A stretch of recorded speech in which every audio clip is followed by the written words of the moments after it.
नमस्कार, आप देख रहे हैं झलको शेखावाटी और मैं हूं आपके साथ दीपक शर्मा। देखिए खास खबरों को हमारे साथ चैनल करिए सब्सक्राइब। धन्यवाद। राजस्थान के सीकर से बड़ी खबर है। जी हां, उपराष्ट्रपति और राज्यपाल एक दिवसीय दौरे पर आए सीकर में पंडित दीनदयाल उपाध्याय की 108वीं जयंती पर किया प्रतिमा का अनावरण। सीकर देश के उपराष्ट्रपति और शेखावटी के मूल निवासी जगदीप धनखड़ और राज्यपाल हरिभाऊ बागड़े बुधवार को शेखावटी यूनिवर्सिटी आए। उपराष्ट्रपति और राज्यपाल ने पंडित दीनदयाल उपाध्याय की प्रतिमा का अनावरण भी किया। इसके साथ साथ ज्ञान उद्यान का भी लोकार्पण किया। वहीं राष्ट्रपति और राज्यपाल ने यूनिवर्सिटी में एक पेड़ मां के नाम कार्यक्रम में पौधारोपण भी किया।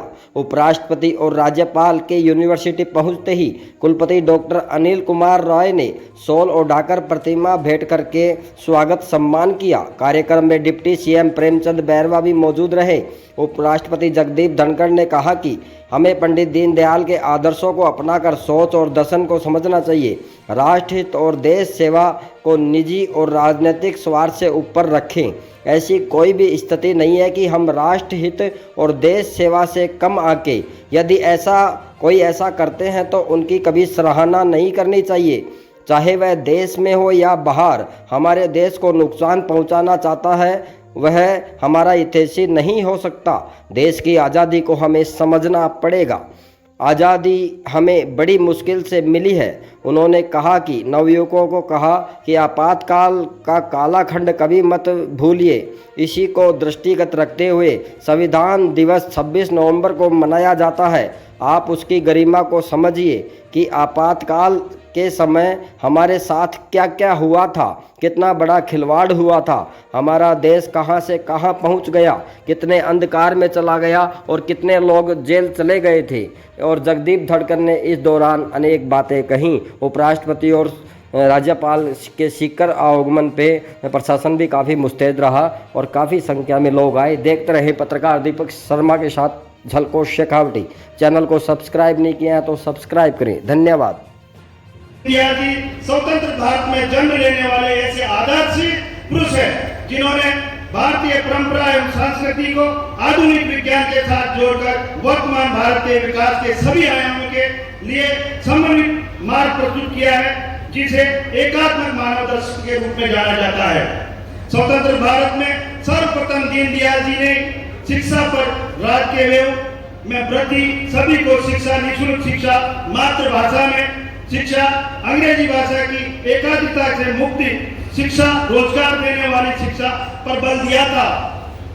दीनदयाल जी ने शिक्षा के माध्यम के 3 स्वरूपों की कल्पना की थी, जिसमें पहला संस्कार, दूसरा अध्यापन और तीसरा स्वज्ञान। अध्यापन शिक्षा का सर्वमान्य साधन है, परंतु शिक्षक संस्थाओं में केवल शिक्षा के द्वारा व्यक्तित्व का निर्माण नहीं कर सकते, इसलिए इसमें चरित्र निर्माण और नैतिक शिक्षा समन्वित है।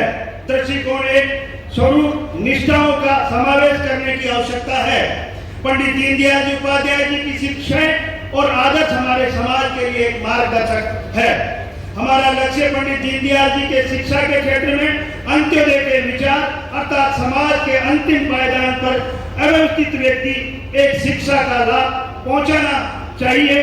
आदरणीय प्रधानमंत्री श्री नरेंद्र मोदी जी ने शिक्षा के क्षेत्र में पंडित दीनदयाल जी उपाध्याय के विचारों जैसे मातृभाषा में शिक्षा, रोजगार देने एवं स्वराज आधारित शिक्षा तथा आधारित राष्ट्रीय शिक्षा नीति 2020 लागू की है। ये विश्वविद्यालय जिससे दीनदयाल जी का नाम जुड़ा हुआ है, महेश जी को भी मार्गदर्शन करने का मौका निरंतर मिलेगा। आपकी कर्मभूमि तो वैसे पूरा राजस्थान है और जन्मभूमि चूरू पास में ही है, तो मैं विशेष अनुरोध करूँगा कि महेश जी को दिन याद है और वो दिन था विज्ञान भवन में एक कार्यक्रम था, प्रधानमंत्री जी उपस्थित थे और आपने जो कार्य किया, जो शोध किया, उसका विवेचन हुआ था। मैं भी उपस्थित था। मेरा विशेष आग्रह रहेगा कि यहाँ के अध्यापकगण और छात्र तो स्वाभाविक रूप से मेरे सामने वो नहीं था जो मैं आज देख रहा हूँ। मेरे सामने एक महापुरुष का नाम था और दिवस क्या था, ये था। मैंने तुरंत स्वीकार किया। पर जब से यहाँ आया हूँ, हर पल मेरे लिए सदा यादगार रहेगा। सबसे पहले आते ही एक पेड़ माँ के नाम, इसकी शुरुआत माननीय प्रधानमंत्री जी ने की, वो सोच कर की, क्योंकि ये बात साफ है, हमारे पास धरती के अलावा रहने का कोई दूसरा स्थान नहीं है। ये बड़ा क्रांतिकारी कदम होगा। तो माँ के नाम पेड़ लगाने से जो अनुभूति होती है वो एक विचित्र है। जिस भी कार्यक्रम में मैं जाता हूँ मैं ऐसा करता हूँ। मैं यहाँ के छात्रों और शिक्षकों से और कार्यरत लोगों से विशेष अनुरोध करूंगा कि 60 एकड़ से ज्यादा का जो प्रांगण है, इसमें ये सब व्यक्ति अपनी माँ के नाम एक पेड़ लगाएं। पेड़ लगाकर